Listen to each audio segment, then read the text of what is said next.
지금 빼이가 운전면허를 따야 돼가지고 지금 이렇게 운전학원에 왔습니다. 네, 참 신기한 게 모든 사업들을 다 중국 사람들이 다 하고 있어요. 네, 운전면허부터 뭐 온갖 것들 진짜.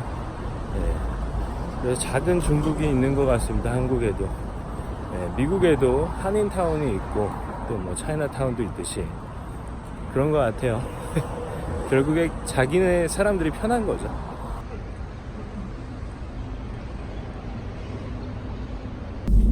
안녕하세요, 조입니다. 반갑습니다. 예, 아무튼 오늘은 이 얘기를 한번 해보려고 합니다. 예, 송중기와 송혜교가 이혼을 하려고 절차에 들어갔어요. 그쵸? 사실 이 부부간의 관계라는 게 참고로 여러분, 저는 한번 갔다 왔습니다. 예, 한번 갔다 왔어요. 아픔을 한번 겪었죠. 예, 인생의 쓰디쓴 진짜 아픔 한번 겪었습니다. 뭐 자랑은 아니지만 또 저는 이건 흉은 아니라고 봐요. 예, 그래서 덕분에 저는 저희 큰이모가 이런 말씀을 저한테 해주셨어요. 너는 한번 그런 거 겪었으니까 남들이 모르는 그런 감정과 또 생각을 갖게 될 수가 있었을 거다. 맞습니다. 그래서 저는 송중기랑 송혜교 이혼, 사실 이혼이 워낙 많잖아요. 대한민국의 한 3커플 중에 한 커플이 이혼을 합니다. 그래서 그 이혼에 대해서 한번 얘기를 해보려고 해요. 이혼은요 사실 쌍방한테 다 힘들어요. 진짜 다 힘듭니다. 이게 왜냐하면은 그동안 여러분 그냥 상식적으로 생각해도 사귀기만 해도 오래 사귀었다가 헤어져도, 같이 살지 않아도 사귀다가 헤어져도 굉장히 아프고 힘들어요. 그쵸? 예. 근데 하물며 그렇게 살맛대고 공식적으로 다 그냥 다 알려지고, 특히 이 송혜교, 송중기는 굉장히 유명한 스타들이잖아요. 예. 그런데 얼마나 힘들까요? 저는 일단 이 두 분이 굉장히 힘들 것 같아서 그게 좀 안타깝습니다. 그런 선택을 하게 된 데는 다 이유가 있겠지만, 결혼할 때 여러분 있잖아요, 진짜 조심해야 되는 사람들이 있어요. 제가 한번 갔다 왔잖아요. 결혼할 때 제가 얼마 전에 그 자수성 간 사람에 대해서 얘기했을 거예요. 사실 제 얘기였어요. 제 얘기. 본인 자신에 대한 얘기이기 때문에 그렇게 잘 얘기를 할 수 있는 거였어요. 그 당시에 저는 진짜 나쁜 사람이었어요. 그 당시에 저는. 그리고 상대방도 그 상황적으로 한번 갔다 왔던 여자였거든요. 근데 그 갔다 오고 나서 그 상처가 그렇게 오래되지 않은 여자였어요. 그래가지고 사실 여러분, 이 뭔가 누군가랑 이혼을 했다, 만약에 엄청난 인생의 큰 사건이거든요. 굉장한 사건이에요. 교통사고 난 것보다 더 심한 사건이에요. 그러면은 사실 충분한 휴식기를 가져야 돼요. 휴지기. 자기 자신을 좀 더 냉철하게 되돌아보고 상처를 회복하는 시간을 충분히 갖지 않잖아요. 똑같은 상황이 반복합니다. 정말요. 특히 이혼한 지 한 1년? 저는 최소 이혼했던 사람들한테는 한 3년 뒤에, 2년이나 최소 2년 뒤에 결혼에 대해서 다시 한번 생각을 해보라고 얘기를 합니다. 왜냐면은 이게 상처가 아물기도 전에 이 상대방에 대한 원망과 복수심, 그리고 그런 자기 자신에 대한 떨어진 자존감, 이런 것부터 회복을 해야 돼요. 그런 것부터. 그래서 자기 자신으로 우뚝 섰을 때 온전하게 정신적으로, 멘탈로 자기가 자신이 독립이 됐을 때 다른 사람과 깊이 있는, 그리고 또 건강한 관계를 유지할 수 있게 돼요. 진짜로. 그러지, 자기가 건강하지 않은 상태에서 누군가를 만날 수는 있어요. 근데 그런 인생 준대사를 그런 상황에서 결정하면은 절대로 안 된다는 말씀을 여러분들한테 드리고 싶은 거예요. 절대로. 경험자 경험자의 얘기입니다. 예, 급하게 뭔가 상대방의 그런 페이스에 말릴 가능성도 커요. 상대방이 막 조급해. 예, 그리고 뭐 상대방이 뭐 뭔가 숨기려는 그런 것도 있어. 막 그러면은, 근데 그게 자기가 사랑에 눈이 멀면은 그걸 사랑이라고 착각하는데 그렇지 않아요. 이게 모든 인간들은 다 이기적이에요. 예. 근데 누군가 한쪽이 그 균형을 깨고선 헌신하게 되잖아요.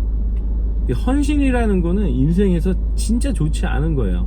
그게 저는 부모 자식 간에도 헌신하면 안 된다고 생각해요. 예, 그 균형을 절대 깨트리면 안 돼요. 헌신해서 균형이 무너지는 순간 여러분 보상을 원하게 돼요. 보상, 원망해야 돼요. 뭔가 자기가 기대했던 것들이 돌아오지 않았을 때 원망하고 그렇게 됩니다. 인간의 심리가 그래요. 다. 그러기 때문에 항상 그 인간관계에서 모든 부모 자식 뭐 남녀 연인 부부 관계에서 항상 균형을 유지하셔야 됩니다. 일단 제가 강조하는 건 첫 번째, 본인이 홀로 쓰셔야 돼요. 홀로 당당하게 쓰셔야 돼요. 그게 경제적인 것만 얘기하는 게 아니에요. 이 정신적으로 이 돈이 겁나게 많아도 굉장히 의존적인 사람들이 있어요. 특히 연예인 중에는 굉장히 많아요. 굉장히.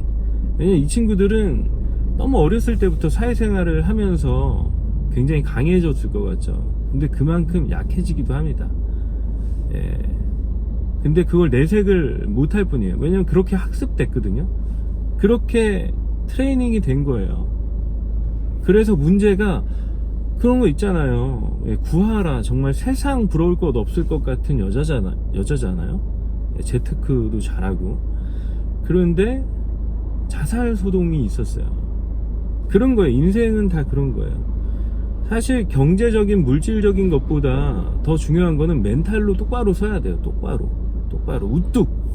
우뚝 예. 쓰지 않으면은 언제든지 무너질 수가 있어요. 언제든지. 그리고 멘탈이라는 건 계속 바뀌기 때문에 계속 트레이닝을 해야 돼요. 예. 자기의 비전과 삶의 이유, 목표 뭐 이런 것들을 계속 확인해야 돼요. 근데 자존감이 낮아지고 멘탈이 떨어진 상황에서는 그런 게 굉장히 쉽지가 않죠. 예. 그러니까 송혜교, 송중기 씨를 보면서 이런 저에 대한 개인사지만 아무도 관심이 없기 때문에 그냥 얘기합니다. 저는 한번 경험을 했어요. 그래서 그 사람들에 대해서 이해할 수 있게 되었어요. 그러니까 경험이라는 건 다 그래요. 어떤 세상의 모든 경험은 좋은 점과 나쁜 점 다 수반합니다. 다 수반해요. 세상의 모든 게 다 그래요. 항상 좋은 것만 없어요. 항상 빛과 그림자처럼 항상 좋은 게 있으면은 나쁜 것도 다 있습니다. 그래서 그러나 우리는 어떤 걸 볼까요? 주로 좋은 거 위주로 보죠. 그리고 상황이 안 좋아지면 그제서야 나쁜 거를 보게 됩니다. 그래서 뭔가를 볼 때 그렇게 편파적으로만 보지 말고 둘 다 균형 잡혀서 그러나 긍정적으로 바라보는 게 저는 정말 중요한 삶의 자세라고 생각을 해요. 상대방, 제가 이 결혼할 때 진짜 조심해야 되는 거는 일단 본인 자신이에요. 본인 자신이 멘탈로 외롭지 않아야 돼요, 여러분. 혼자 있어도 외롭지 않아야 돼. 혼자 있어도 즐거워야 돼. 그런 사람들이 나중에 결혼을 해도 즐겁게 잘 살 수가 있어요. 근데 혼자 너무 외로워, 진짜 그 외로움에 사무쳐가지고 사람을 만나게 되면 항상 실수가 따릅니다. 그러니까 상대를 만나서 결혼을 한다는 거는 우리가 더 행복해지기 위해서 하는 선택이에요. 그쵸? 더 행복해지기 위해서는 상대도 행복해야 되고 나도 행복해야 돼. 근데 상대만 행복하면 상대적으로 내가 불행해지는 느낌을 받게 돼요. 그쵸? 그리고 일단 요약하면은 우뚝 서라. 혼자 독립된 자아가 형성이 돼 있어야 돼요. 건강한 자아가. 외롭지 않아. 혼자 있어도. 그때 하는 겁니다. 너무 외로워가지고 하는 결정은 항상 실수로 결론 지어질 수 있다 라는 얘기를 하고 싶네요. 그래요. 그리고 그런 고비들이 있어요. 연인 그냥 연애만 해도 고비가 있잖아요. 헤어질 수 있는 고비들이 순간적으로 발생하기도 하고 그러십니다만,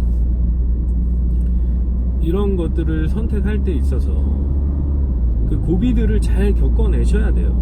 고비, 항상 고비가 있습니다. 인생에는 수많은 굴곡들이 있어요. 그래서 그 고비들을 현명하게 감정적으로만 대처하지 말고, 근데 여기서 이 고비가 발생했을 때 그거를 문제를 해결하는 방법이 서로 비슷해야 돼요. 한 사람은 진짜 막 펄펄 뛰는 성격이고, 한 사람은 굉장히 차분하게 뭔가 더 화가 나거나 문제가 발생했을 때 굉장히 냉철해지는 사람들이 있거든요. 차가워지는, 싸해지는. 그러면은 사실, 그리고 막 도망가는 사람도 있어요. 문제에서. 근데 문제에 대해서 직면했을 때 도망가 버리고 회피하는 사람이랑은 결혼하지 마세요. 절대로. 연애는 해도 돼요. 연애는 괜찮아요. 조금 힘들면 됐지. 그러면서 성숙하니까. 근데 결혼은 그런 사람들이랑 해서는 안 돼요. 도망가 버리는 사람들이 있습니다. 특히 문제가 더 크면 클수록 더 멀리 도망가 버리는 사람들이 있어요. 진짜 조심하셔야 돼요. 그런 사람들은 책임감이 없는 거예요. 책임감이 없기 때문에 이런 사회적인 그런 시선 그런 거 없어요. 그냥 가장 자기 자신의 감정이 가장 소중한 사람들이에요. 아티스트들한테 그런 게 많이 나타나죠. 그렇죠. 그래서 정말 조심하셔야 된다는 말을 하고 싶어요. 그래서 비슷한 사람끼리 결혼하는 게 진짜 좋은 것 같아요. 그리고 그렇게 될 가능성이 높긴 하지만, 사실 우리 유전자는 신기할 정도로 내가 갖고 있지 않은 거를 갖고 있는 사람을 원합니다. 진화의 관점에서 봤을 때 그런 거예요. 그래서 굉장히 힘들어요. 연애를 할 때 내가 갖고 있지 않은 것들을 갖고 있는 사람들을 좋아하게 되니까 항상 트러블이 생기죠. 하지만 결혼은 여러분 비슷한 사람이랑 해야 돼요. 진짜로. 특히 갈등을 해결하는 그 방법이 비슷한 사람. 그리고 학습 능력이 좋은 사람. 개선할 수가 있어야 돼요. 우리 인간들은 문제를 풀면서 계속 좋아져야 되거든요. 이 관계가. 근데 문제를 제대로 못 풀면은 이 관계가 좋아질 수가 없어요. 관계가 절대 좋아지지 않아요. 계속 쌓입니다. 차곡차곡 쌓여요. 보이지 않지만. 그러다가 어느 순간 폭발해서 다 터져버리는 거예요. 그런 걸 조심하셔야 돼요. 문제를 해결할 수 있는 사람인지, 이 갈등을 일단 대화로서 차분하게 해결할 수 있는 사람인지가 굉장히 중요해요. 그냥 질러버리는 사람들이 있어요. 이렇게 그냥 지 기분 안 좋다고 그냥 막 헤어지자고, 그냥 무작정 헤어지자고 막 얘기하고, 솔직히 그럴 자신도 없으면서. 그런 사람들 굉장히 무책임한 사람들입니다. 헤어지자는 말은 정말 헤어지고 싶을 때 그때 한 번 해야 돼요. 그걸 습관적으로 하는 사람들이 있어요. 조심하셔야 됩니다. 그런 사람들은. 그러니까 아주 철이 없는 거죠. 철딱서니가 없는 거예요. 그런 거는. 상대방에 대한 배려를 전혀 할 줄 모르는 그런 부류의 사람들인 겁니다. 아무튼 그래요, 여러분. 저도 어렸을 땐 그랬었어요. 근데 이제 나이 먹고 경험들을 쌓고 그러면서 상대방에 대한 배려, 그리고 어느 정도 적당선을 지켜줘야 되는 거, 그런 것들을 많이 깨달았어요. 그래야지 건강한 연애도 할 수 있고 건강한 사랑을 할 수가 있거든요. 선을 넘는 사람들, 자기 감정에 치우쳐가지고 자기가 선을 넘는지조차 몰라요. 왜냐면 상대방에 대한 존중이 없기 때문에 그래요. 그런 거, 상대방을 존중하는지, 존중하는 척 할 수 있어요, 여러분. 그래서 연애를 할 때 가급적이면 많은 갈등들을 만들어 보세요. 이 갈등을 이 사람이 어떻게 대처하고 또 어떤 식으로 헤어질 때 어떤 모습을 보이는지, 이런 것들이 굉장히 중요한 겁니다. 이게 그 사람의 밑바닥이고 그 사람의 민낯이에요. 아시겠죠? 그런 것들을 확인하지 않은 채 그냥 무턱대고 사랑에 빠져가지고 허우적대면서 상대방의 페이스에 다 말려가지고 그냥 끌려가시면 안 돼요. 인생은 끌려면은 양쪽에 둘 중에 끌릴래 끌을래 하려면 끌어야 돼요. 아시겠죠? 항상 끄는 쪽이어야 됩니다. 예. 절대로 여러분 호구가 되어서는 안 돼요. 자, 예. 호구가 되는 순간 균형이 깨지는 거다 라는 거. 뭐 계산적으로 하라는 게 아니에요. 계산적으로 저는 진짜 굉장히 퍼주는 성격이에요. 예. 여자를 만나면 진짜 막 다 퍼줍니다. 예. 간쓸게 다 내어줘. 근데 그게 결국 좋지는 않았다 그런 겁니다. 그러니까 항상 이 형으로서, 제가 인생 선배로서 경험을 했던 선배로서 실수를, 예, 선배로서 그냥 얘기를 하는 거예요. 저보다 나이가 많은 사람들은 별로 있긴 하겠지만 아무튼 그래요. 그래서 회복을 한 뒤에 만나자. 누군가를 만날 때 그냥 연애를 하더라도 그게 좋은 것 같아요. 그냥 뭐 사람은 사람으로 잊혀진다라고 이렇게 얘기하시는 분들이 있는데 그것도 맞는 말이긴 한데, 연애할 때는 상관없어요. 연애할 때는 뭐 그 무게감이 덜하니까 아무래도. 예. 하지만 연애에서도 뭔가 예의를, 상대방에 대한 예의를 지키고 싶다면 그래서는 안 돼요. 뭔가 자기가 홀로 회복을 하고 상처를 다 회복을 한 뒤에 만나시길 추천드려요. 예. 뭔가 회복되지도 않고, 뭐 만약에 상대방에 대한 미련도 막 남아있고 원망도 남아있고, 그런데 누군가를 만나면 그 사람한테 잘 해줄 수가 없어요. 정말. 예. 그거는 뭐 그 상대방이 아무리 나를 좋아한다고 해도 별로 좋은 관계는 아니지 않나요? 예. 그런 거죠. 항상 우리는 인간이기 때문에 인간으로서의 예의를 갖추고, 정말 진실되게 사랑을 하는 게 저는 좋다라고 생각해요.